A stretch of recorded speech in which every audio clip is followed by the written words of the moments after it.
Welcome to the Paul Harrell program. Today on the show, we have Congressman Rick Crawford with us. Let's get right into it.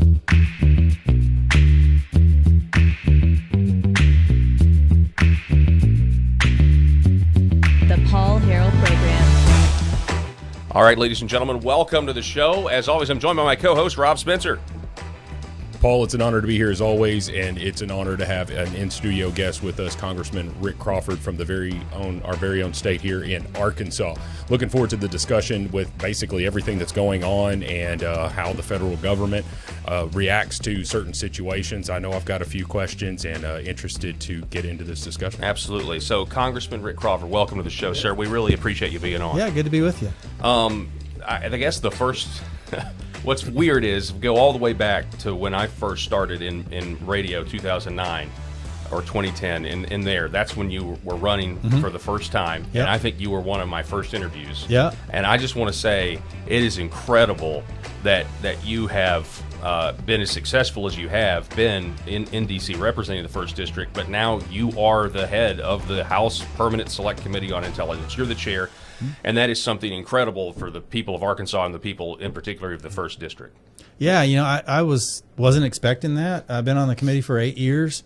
Didn't see that coming. You probably know I had been sort of lobbying for transportation and infrastructure.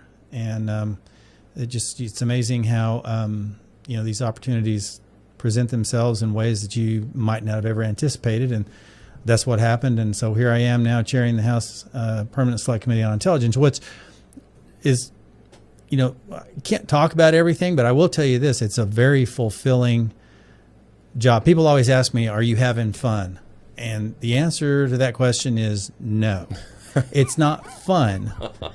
And depends on what day you ask. You might, Sure. It's all about your attitude. Do you try to make things as positive as you can and whatnot?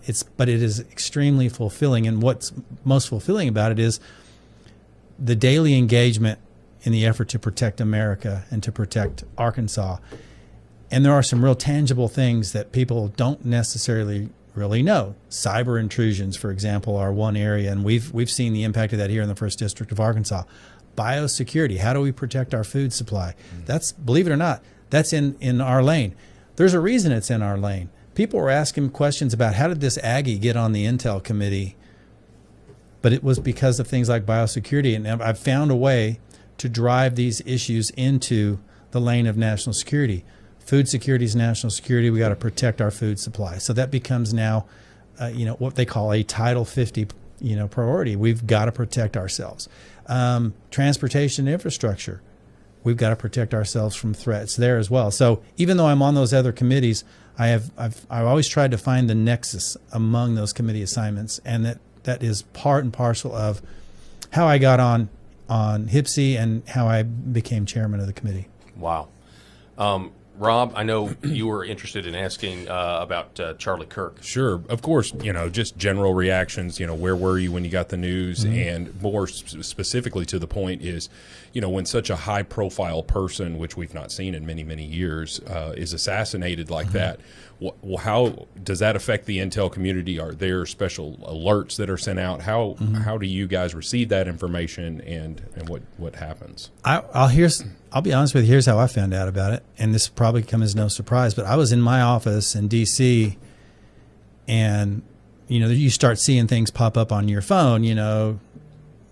Shooting at Charlie Kirk event, and before I could even process all this, I got a text message from my son, who's in college.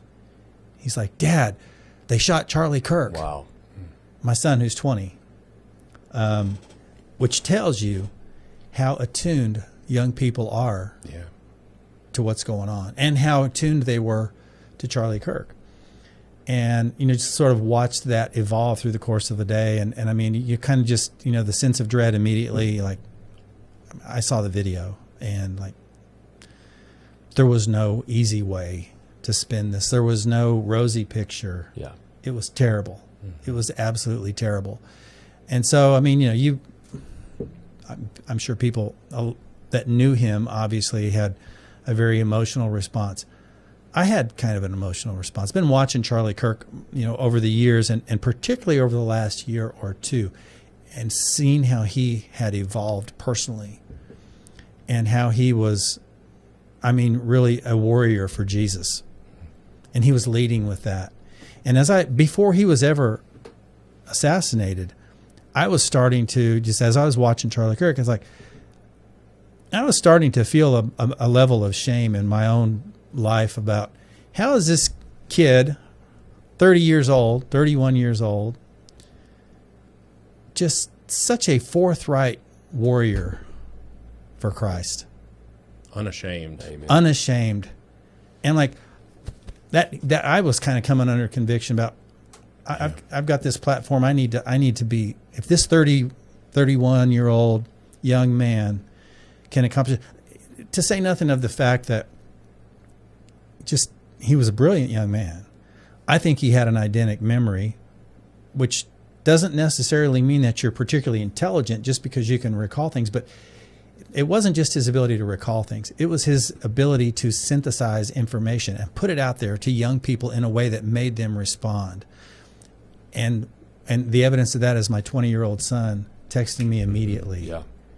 And so, we've got a lot of answers to answer for when we're called, and I think he's going to have a great answer. I mean, I have no doubt that he's with Jesus now, and it was a well done, good and faithful servant. Amen. And now we're at the point now where the blood of the martyrs, are the seeds of the church, and what we saw at that memorial.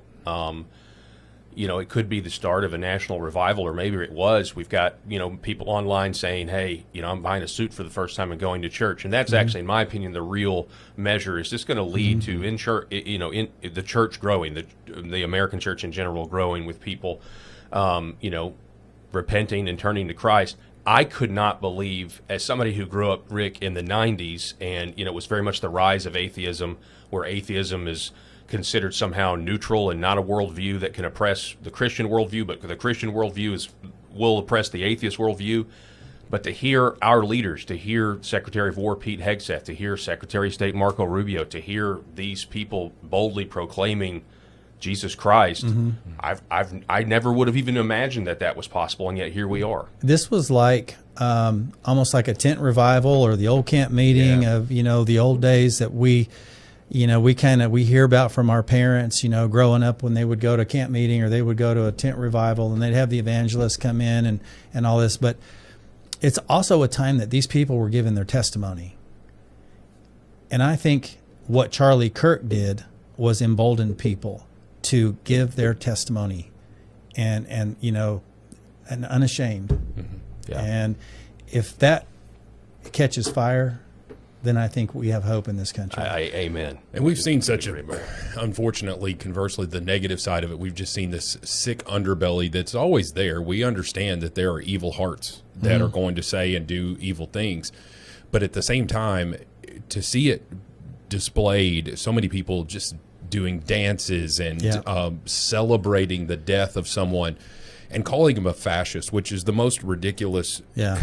Like, name another time that a fascist has said, whoever disagrees with me the most, come to the front of the line and let's have a discussion. Right. Yeah. Right, because that's the opposite Right. of fascism. Totally. We're going to suppress any opposition.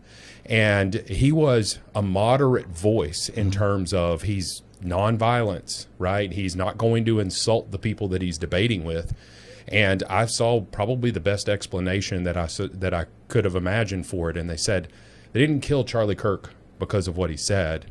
They killed him because people were listening to him. Mm-hmm. And how many people has that man led to Christ? How many people has that man got them to just sort of rethink these core liberal beliefs that they have where, there's no facts behind it. And for that, Charlie Kirk is going to be remembered far beyond his death. I think we're going to blink in a year, and Turning Point is going to be tenfold what it is now. Oh, I have no doubt about that. And the interesting thing about him, and there are very few people like him in this regard, in that he did not operate in the gray space. And this is there is good and evil. Amen. Sure. There's good and evil. And he made a clear distinction. And that upsets people who live in the gray space, who try to equivocate and try to keep a foot over here. Yeah. I think at some point in time you've got to. It's like the old song: you got to stand for something, or you fall for anything. And I mean, he stood firmly for what he believed. He didn't make any apologies for his belief, and that made people uncomfortable. And I've seen people that had that effect on folks that were, it wasn't that they were, that it, like you said, it wasn't what he said as much as how he said it, and he did it in a way that made people uncomfortable. He reached out to people in love. He was tolerant. He was respectful. He wasn't the boogeyman that they tried to paint him as, in that he did respect people. He wasn't bombastic, but at the same time, he was, hard and fast in what he believed. Wow. Absolutely. I mean, there's no doubt that there's no way anyone could argue that he didn't fully and with his whole heart believe everything that he said, but it wasn't coming from just some sort of theoretical belief. He's a very, very studied, learned man. He wasn't extremely educated, right? He dropped out of college and all of that. But specifically to your role on the Intel Committee, with such a high-profile assassination, were there communications there? Were there alerts? Anything of that nature? We were as surprised by this as everybody else was. We didn't see this coming, and that is to say that if there was any kind of intelligence that we could have shared to prevent this, certainly we would have. And then the other thing I have to say is that's not what we do on the committee. We do not process, analyze information. We oversee the people who do. So we oversee the intelligence community. That is to say, I'm not an intelligence analyst. I'm not a spy. I'm not a collector. None of those things. My responsibility is to oversee those people who do those jobs. That said, I mean, we do get a lot of information in the process of exercising our oversight authority over these IC elements. I never saw anything to indicate that there was a threat to Charlie Kirk. Now, Charlie Kirk, as a matter of course, had a security detail that he paid for. But when you're a high-profile individual, that makes sense. Elon Musk has a very well paid for, highly trained cadre of personal, protection. Of course, because he's the richest man in the world, or he was until a week or two ago. But, those high-profile, high-net-worth people are always going to have a need for security. So he did have security. But there was, at least from my perspective, I never saw anything that indicated that there was an imminent threat, other than just the typical, name calling and the belligerence that you see, chat room stuff, those kinds of things. Well, of course, you've got the media that's fanning all of this with their own propaganda. But this is a perfect segue. So, and we've said this on the air. You and Tulsi Gabbard, with the release of the report, basically exposing that Obama ordered fake intelligence to be created and that Russia had dirt on Hillary Clinton and not on Trump, have, in my opinion, uncovered possibly the greatest political scandal, the greatest crimes, the greatest criminal conspiracy in the history of our country. And my question is, you've had that report, you've known what it said for years and years and years. And so psychologically, I just have to know, how did you do it? How did you keep your mouth shut when there's all these people that are literally, lying, like actively deceiving people to get away with it? Obviously, I know you can't reveal classified information, but was it taxing on you psychologically to know the truth and you couldn't say anything? So to give you a sense of, the things that we can control, what I can control is my behavior. I can't control other people's behavior. We would sit in a classified setting, reviewing classified information, maybe in a hearing or a briefing, and people like Adam Schiff would get up, walk out to a media spray, divulge classified information, and walk back in. And we watched this go on in real time. And then, we're seeing, through the process of the investigation, we're seeing this information like, how are these people going forward? And, Adam Schiff, I've got unequivocal evidence. Yeah. He had years to produce his unequivocal evidence that basically showed that Trump was a Russian asset and he was colluding with Putin. It wasn't just that he was colluding with the Russians. He was colluding with Putin, according to Schiff. And he had evidence of it. Yeah. When in fact, right the opposite was taking place. He was the one talking to Russian assets in the process of trying to get information to make the case after the fact. And yeah, to your point, can you compartmentalize information? And you have to serve on this committee. When you go down there 3 floors below the Capitol and you receive the information that we receive, you have to have the capacity to compartmentalize that and walk away and go engage and forget that you just heard that. And then be able to, you go back down the next day and flip that switch to be able to re-engage and address that from an oversight perspective. This went on for years. You know, it would probably have been very cathartic to have been able to go out in real time and say, no, that's not true. He's lying, and we got the evidence. You can't do that. We didn't have the clearance to do it. It wasn't.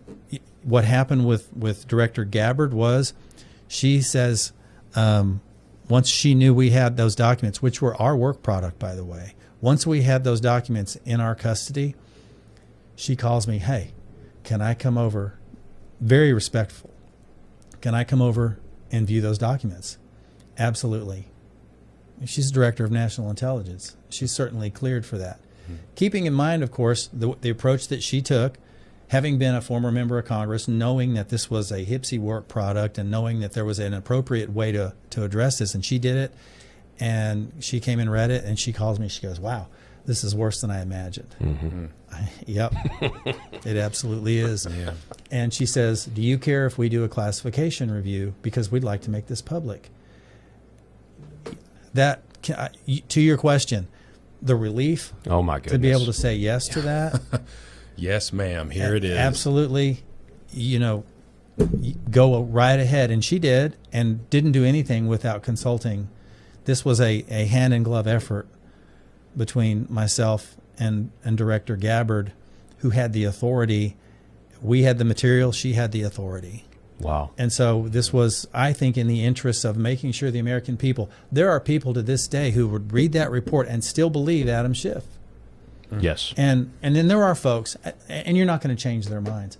The ones that needed to hear it are the folks who needed to understand that, you know, maybe their fears might have been confirmed, that there is a deep state. I was one of those guys. Before I got on the Intelligence Committee, there's no deep state. That's a conspiracy theory.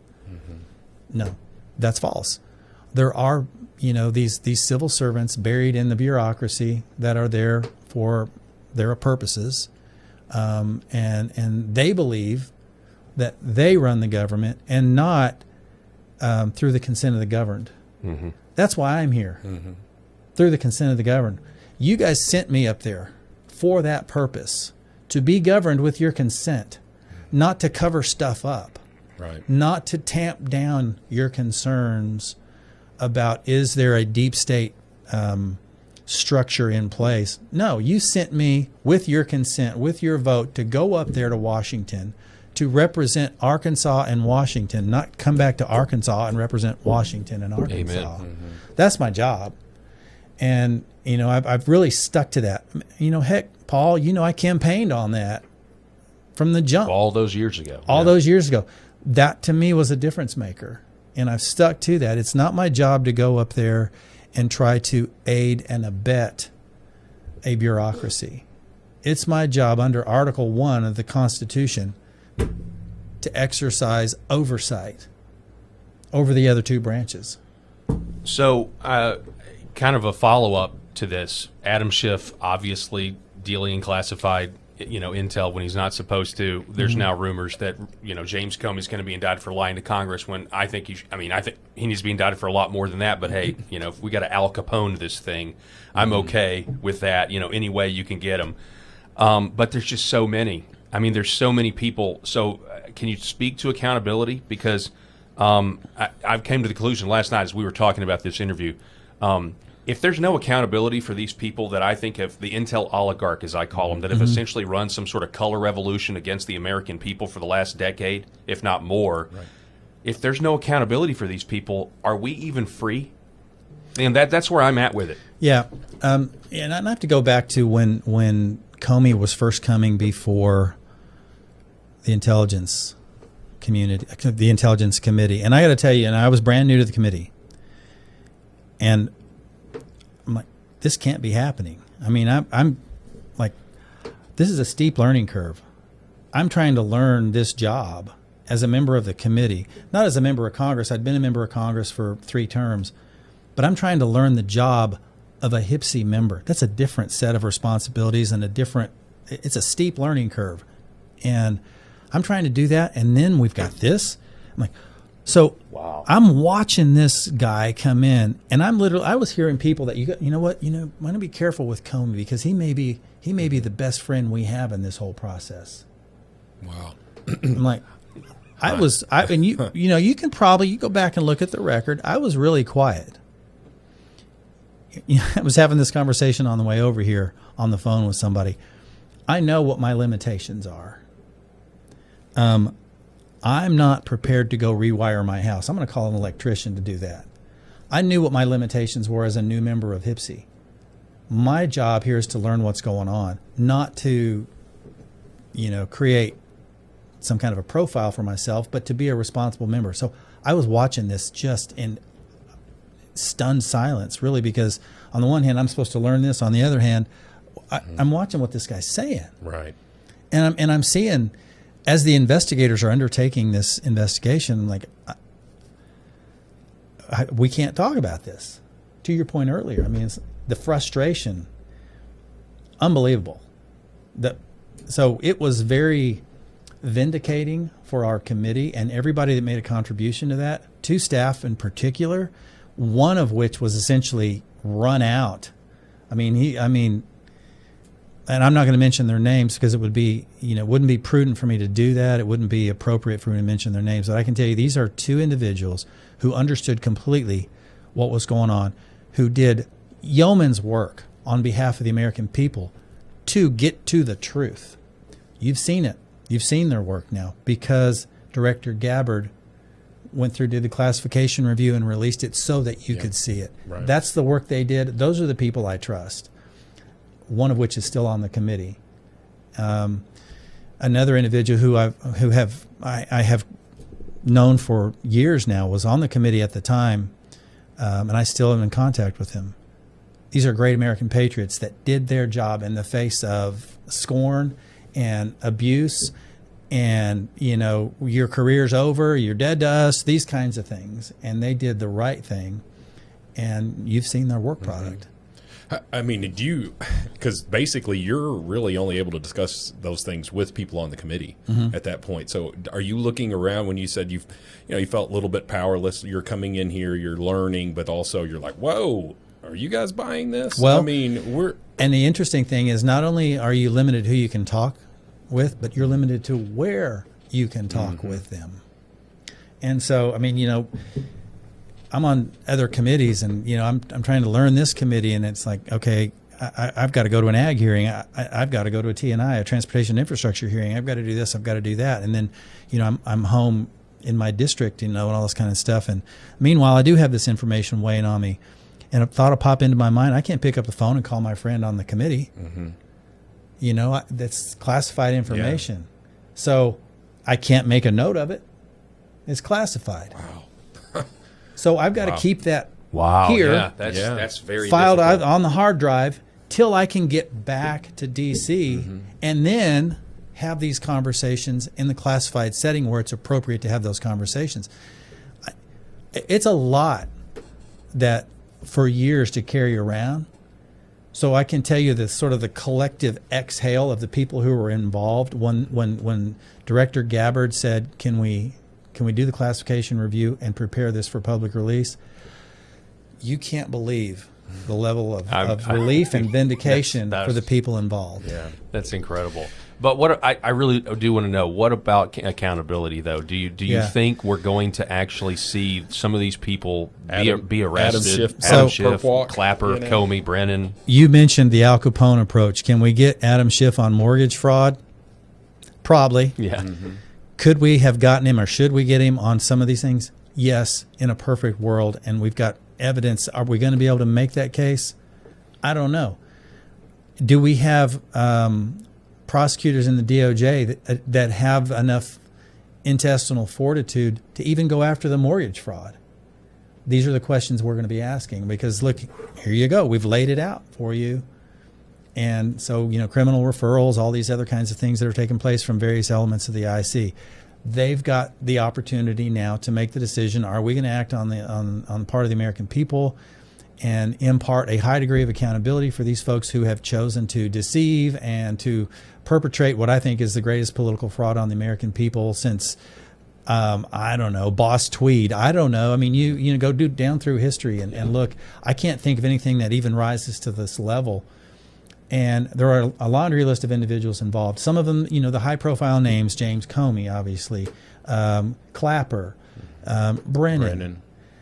Obviously, those individuals need to be held to account. But what about others? Peter Strzok. He had the nerve to file a lawsuit, arguing that his First Amendment rights had been breached, and he was trying to get damages and all this.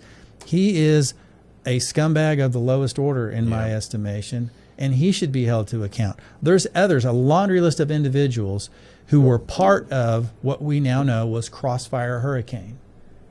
And that whole deal, the ICA, the Intelligence Community Assessment, was a farce. We're seeing that now. And to give you a little bit of background on how an ICA is done, that typically takes anywhere from 9 to 12 months. They did this in 3 weeks. Incredible. They did this on the orders of Barack Obama. Yeah. So we talked about the high-profile individuals. We talked about Comey and Brennan and Clapper and some of the underlings. But we're not talking enough about the President of the United States, who essentially authorized it, who was basically trafficking in the notion of a soft coup. Didn't like the outcome of the election. We'll fix that. Right. This was in December. This was early December. December is when this was authorized. 2016. So they knew they had a limited window. They had to get this ICA done before Inauguration Day. So you do the math. When you take any other ICA, which typically takes months to complete, and it's an IC assessment, intelligence community, that means we're going to bring in multiple elements, not just the CIA, but other elements of the intelligence community will be contributing to this product. Brennan basically ran this deal. Yeah. He ran it out of the CIA. Yeah, there may have been technically other elements of the IC made contributions, but he ultimately edited and approved and disapproved, whatever. He was the guy calling the shots. And what is obvious is that is that first wheel. Now, we didn't know about it at the time, but that's the first wheel that we're really seeing, where now there's just a huge distrust in our intelligence community. So here's what happened. Because, in my opinion, Brennan should have never been director of the CIA, because he was an analyst. He was never an operative. He was never an officer, a case officer. He never worked in the DO, that's the Directorate of Operations. He was an analyst. Now, I'm not going to broad brush and malign every analyst in the intelligence community, but what I am going to say is that he, as an analyst, imparted a culture, first in the CIA, that percolated out over the entire IC, that politicized intelligence analysis. They weaponized it. Yeah. He was responsible for introducing a culture in the CIA that retooled what was supposed to be objective analysis and turned into the politicization of intelligence, and turned it into a weaponization against President Trump. We hear basically like 30,000-foot view, they framed Donald Trump for treason, and I think they committed treason in the process. But have you ever given any thought, and I'm sure you have, to how like Russia feels about this, or Vladimir Putin? Because they not only framed Trump for treason, they also knowingly just said that Russia basically installed President Trump, and I've often wondered, and I'm not an apologist for Russia, but I've often wondered, if one of the obstacles to peace between Ukraine and Russia is that Vladimir Putin doesn't trust that the intel community has been brought to heel. And I don't know if that's sounds crazy or not, but it's just a thought that I had. I don't know that there's necessarily any connective tissue there. I mean, one doesn't necessarily have to do with the other. However, I mean, I can understand how you would get to that question. But here's the thing that I think everybody needs to understand. The Russians, formerly the Soviets, have been engaged in malign influence in our country probably since World War I, but very aggressively since World War II. And what that looks like, I mean, across the social spectrum, the political spectrum, they are here, and they have availed themselves of this permissive environment that is our open society, and they're very good at exploiting it. Is it sufficient for them to change the outcome of an election? I don't think so. But they continue to engage in malign influence of a political nature, of a social nature, of an economic nature, you name it. They are trying to undermine the United States through malign influence operations. And, covert, some of their stuff is overt. You compare our culture and our society to, for example, Russia or China. I mean, it is very difficult for us to work in what we call a hostile environment. That's a hostile environment. Russia's a hostile environment, China. And then we have denied areas, North Korea and Iran. Well, guess who's really good at exploiting our open and permissive society? Iran. They're really good at cyber. China, of course, in every category, they're involved. They're doing stuff. Heck, they're here in the first district trying to buy farmland, trying to engage in commerce. And people go, oh, look, this is great for economic development. Not for our economy. It's good for their economy. Oh, sure. But it's not good for us here. And so, I mean, we need to go into this clear-eyed, but we need to understand that the Russians have been doing this for a long, long time. Was that sufficient to alter the outcome of the election? Clearly not, because the data show, the evidence is clear that if Putin had a preference, it was Hillary. It was Hillary, for sure. He deliberately withheld information to use against her when she became president. This was what you might call compromise. It was whatever you might want to call it. On the other side of election, now I got her.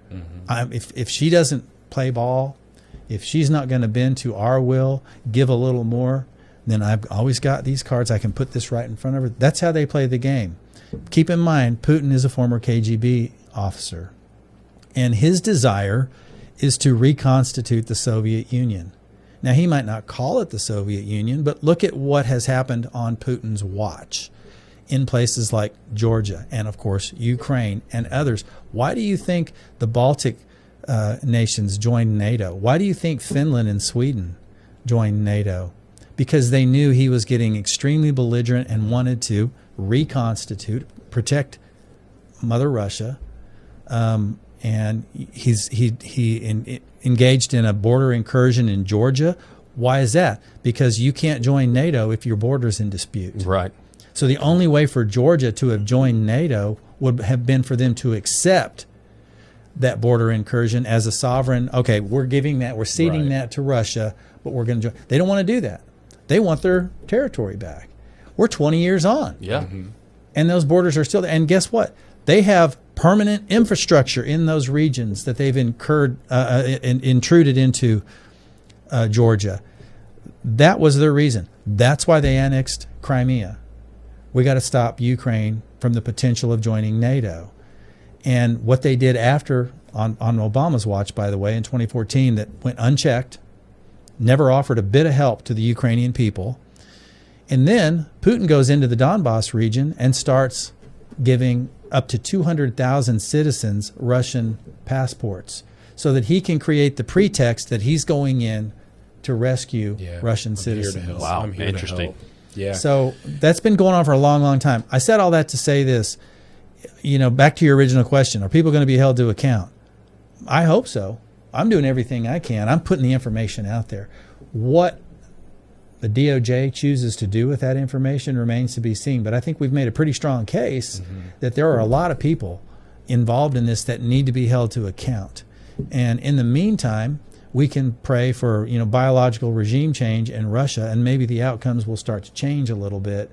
But the situation in Ukraine is probably not going to get any better as long as Putin is calling the shots in Russia. Wow. For the layperson out there that might be listening, I do want to get to Arkansas farming, but for the in terms of your daily briefings. So you receive, if I'm correct about this, you receive the same daily briefing as the President of the United States. Probably not exactly. I receive what's called Gang of Eight. There's a limited number of people who actually receive that. Sometimes Gang of Eight may be presidential level, but not always. So he's going to get stuff that we don't get at Gang of Eight level. Okay. But it's pretty high level stuff that the rest of the committee doesn't get. Right. And just so you know what the Gang of Eight is, that's the chairman and ranking member of the Intel Committee, the chairman and ranking member of the Senate Intel Committee, the majority and minority leader in the House, that's the Speaker of the House and the minority leader, and then the majority and minority leader in the Senate. Those are the 8 individuals who receive Gang of 8 intelligence. Okay. How do you physically receive that intelligence? Typically what they'll do is it may be through a secure communications. In some cases it might be physically brought to our SCIF, which is what you call a secure compartmented information facility. Sometimes we go there. It depends on the sensitivity of it. Yeah. You have high side communications channels that we can receive certain levels of classification on. In many cases, it might be what they call an in-camera read, where you just go look at it, and you only have a limited time to look at it and go, okay, and you got to carry that around with you in your brain.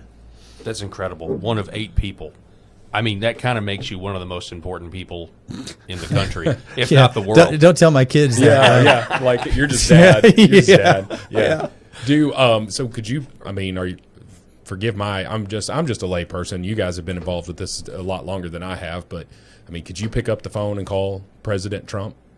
In theory, Yeah. You see, one of the things I try to do. I told you I try to be conscious of what I'm capable of, and I also try to respect political relationships and not abuse them. Could I call President Trump? If I absolutely had to and I thought it was extremely important, then yes. Or the White House Chief of Staff. I am very, very reticent to do that because, particularly in my position, I don't want to call them and go, hey, how's it going? Yeah. Like, hey, I hear you're golfing this weekend. Or, Right. If they hear from me, it's going to be for a legitimate reason. It's going to be because something bad either we think might happen or has happened, and vice versa. They'll call me if the situation needs it. But I just try to be really, really respectful of those contacts, and I don't want to abuse that because I want to make sure that he knows I'm serious about my job and that the people around him know that I'm serious about it. And if we're having a conversation, it's legit. I'm a credible source for them, and they don't dismiss. Oh, that's just Crawford calling up. Don't worry about that. I'm not that cry wolf guy. That's incredibly encouraging, though. That is so good Sure. because that means when you do speak, they're going to listen. Yeah, to your point, Congressman, if you did put in that call, President Trump's probably going to answer it because he's like, this is something serious, or he wouldn't be calling. Because I do not do that. And no, he knows who the chairman of HIPSI is. It's his responsibility to know who the players are. He knows, but he also knows, and I think this is good, and I think it's good for the people of the district and the state that I represent, is not abusing those privileges. And I think I try to reflect the best of our district in being respectful of those kinds of relationships. Well, we've talked about how on the show that it's pretty neat that you're the chair of the House Intel and the chair of the Senate Intel is also from Arkansas. Yeah, when will that ever happen again? There are all kinds of conspiracy theories about that. Like, what's going on in Arkansas? What's up with Arkansas? Yeah. We're all about that. We're really important now, though. Yeah. That's what it means. We've kept you over the allotted time, but I do want to ask an Arkansas farming question. Sure. Obviously, in Northeast Arkansas, probably 3-4 weeks ago now, the big meeting in Brooklyn. You did have some good news where Sarah Huckabee Sanders announced a deal with the Taiwan and getting markets to our farmers. But I know you're aware of this crisis and you want to help. So listen, I have not strayed and will not stray from my roots, which is agriculture. I have woven agriculture into the intelligence picture, but believe me, I'm talking to farmers every day. I was just in Lake Village day before yesterday talking to a bunch of farmers down there. We're going to be talking to farmers in Stuttgart. I don't know when that's going to be, maybe next week. More farmers in this district have my cell number probably than anybody else. So I am keenly aware. That's my educational background. That's practical experience. I'm keenly aware of what's taking place in agriculture. And there are a lot of things going on. And one of the things that I'm encouraged by, number one, is our governor gets it. And she's leaned forward on this. So that's good. That's a partnership that I can't overstate the importance of, that she understands that. Number two, seeing some very encouraging news from the White House that suggests that they're going to direct some tariff revenue for farm relief. We talked about on the show that would be that's really ideal. important. And this is not unlike sort of what they did in 2017 when they first implemented Section 232 tariffs on steel, having a negative impact in ag sector. So they did what they called a market facilitation payment using CCC money. This way they can replenish CCC money with tariff revenue. That will probably come sometime after October 15th. But this relief has got to come before December. Yes. Because if it doesn't, we're looking on the other side in January. There's going to be potentially some bankruptcies, and we're going to lose a lot of farmers. And we don't want to see that happen, because we've already seen way too much consolidation take place in every sector of production agriculture and the supply chain inputs, as well as on the marketing side. We don't want to see any further consolidation, because we respect capitalism in this country, and we don't want to see this de facto vertical integration model. That's what sets our farmers apart. I mean, we had Stephen Leininger on, who's in the ag business, last week talking about this, and I was blown away that the price of corn hasn't changed since the 70s. Oh, yeah. And yet all the inputs, you know. Here's the thing you need to understand. Corn's trading for $4 a bushel. You know how much a bushel of seed corn costs? About $400. Good grief. So do the math on production costs versus what you can make. Mm-hmm. Now, look, I'll also say, for people who say we don't need to support farmers, well, don't say that with the mouth full, because agriculture is an integral part of national security. A country that can't feed and clothe itself is vulnerable. And the evidence is China. Yeah.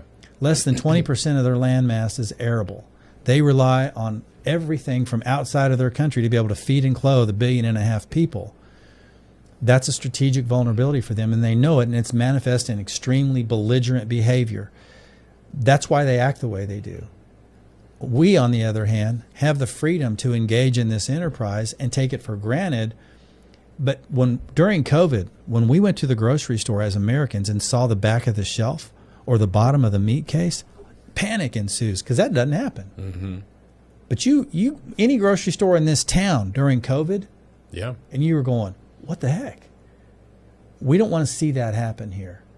And countries that have that scenario daily are extremely volatile and vulnerable. And I've been to these places. I've been to the best grocery store in Cuba, and I can tell you I wouldn't buy dog food at this place. Yeah. And the folks at the embassy, I specifically said, take me to the best grocery store in Havana. Y'all, you would cringe if you saw it. Wow. I've seen what their farmers markets are selling for rice. Would not make dog food here in the United States. Oh, wow. I'm telling you, we've got it so good here.